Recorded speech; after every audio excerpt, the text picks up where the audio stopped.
Ni rahsia ni. Rahsia Nabi beritahu di padang mahsyar. Setiap orang dipanggil seorang demi seorang.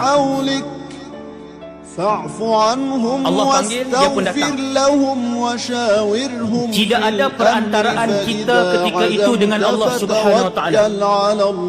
Tidak ada malaikat yang bantu kita. Kita sendiri yang akan berurusan dengan Allah pada hari itu.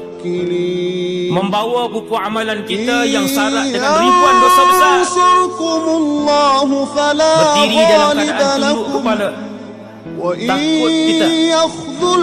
Tiba-tiba tuan-tuan, orang-orang yang hidup dengan Al-Quran. Ini orang-orang yang hidup dengan Quran. Apabila dia dipanggil ke hadapan, dalam keadaan dia tunduk kepala dia, buku amalan dia dah dibuka di depan dia.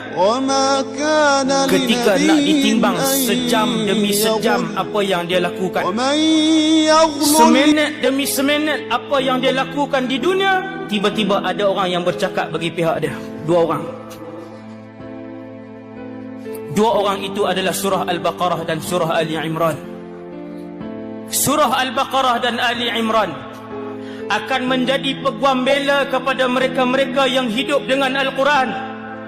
Kita ada masa ni, kita yang ada nyawa lagi ni, pegang Al-Quran, renung Al-Quran, minta dengan Allah, ya Allah, jadikanlah Al-Quran ini penenang hati kami.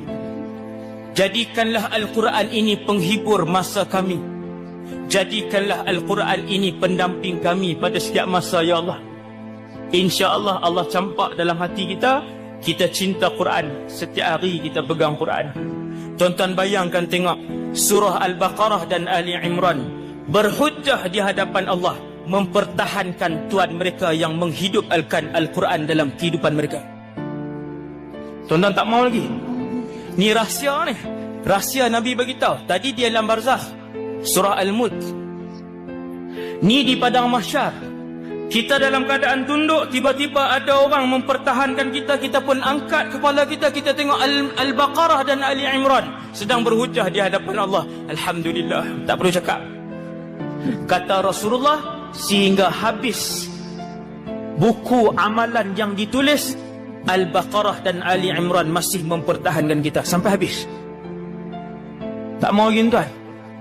Allahu Akbar.